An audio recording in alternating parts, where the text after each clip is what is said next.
The stadium was roaring with life that evening. A massive crowd had gathered for the championship, the final game that promised glory, pride, and history.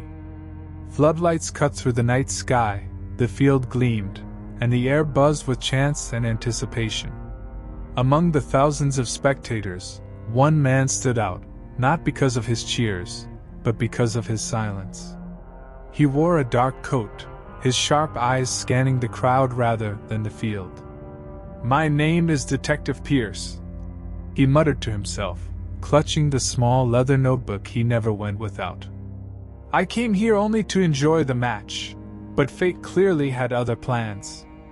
It began when the scoreboard flickered strangely during halftime, plunging the stadium into brief darkness.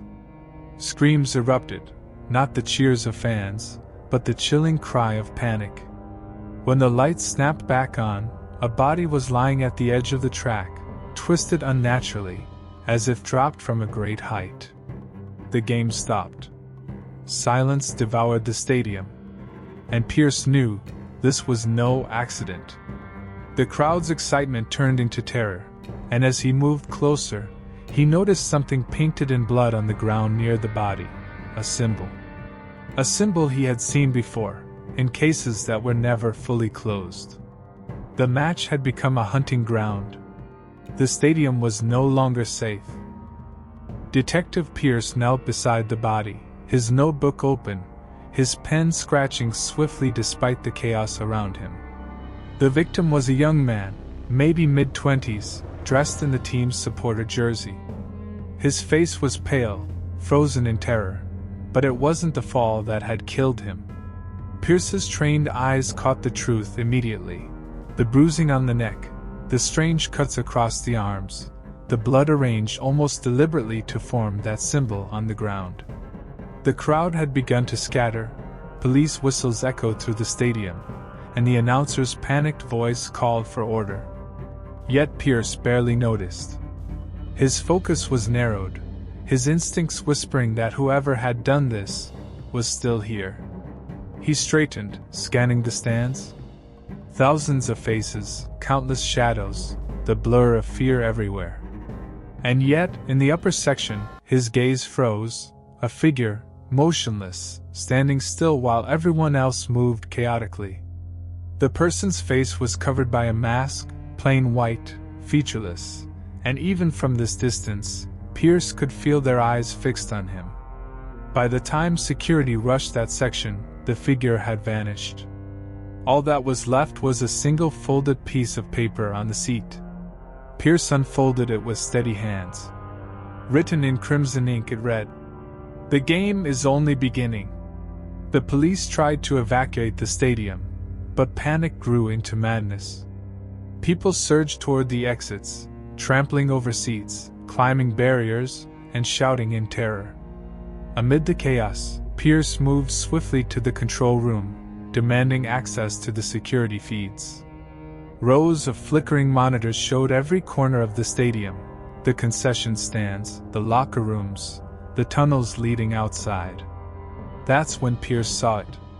In the maintenance tunnels below the stands, far from the eyes of the crowd, the cameras caught a glimpse of movement, a shadow dragging something heavy across the floor. He didn't hesitate. Leaving the police to manage the crowd, he descended into the underbelly of the stadium, his footsteps echoing down the dimly lit corridors. The deeper he went, the quieter the roar of the crowd became, until all that remained was his own breathing and the hum of the stadium's machinery. And then, the sound. A slow, deliberate tapping. Metal against concrete. Pierce followed it into a service room. The stench hit him first, blood, coppery and suffocating. On the wall, under the pale light of a single bulb, the same symbol appeared again, larger this time, drawn with unsettling precision. Beneath it lay another body, lifeless, arranged as though part of some grotesque ritual. The detective's pen scratched quickly across the page, his thoughts racing. 2 bodies, the same mark, the same cold signature. This wasn't random. This was planned, ritualistic. And then, from behind him, The tapping sound came again. He turned sharply, but the corridor was empty. Except for the faint echo of laughter drifting through the tunnels. Pierce tightened his grip on the notebook. "The killer's still here," he whispered. "And he wants me to play his game." Detective Pierce advanced deeper into the tunnels, his footsteps quiet but steady. Every instinct screamed at him that the killer was close, watching, waiting. The walls felt as though they were closing in, lined with rusted pipes, flickering lights, and streaks of something dark smeared across the concrete. That laughter again. Faint, distorted, bouncing from wall to wall. He reached another service chamber, larger than the last. In the center stood a crude altar, made from broken chairs, stadium banners, and fragments of wood.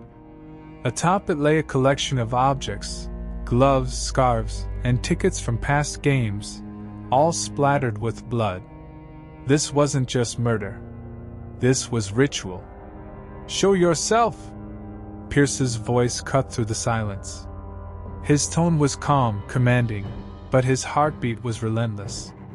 From the shadows, the masked figure stepped forward. The same white, featureless mask he had seen earlier, now smeared with crimson handprints.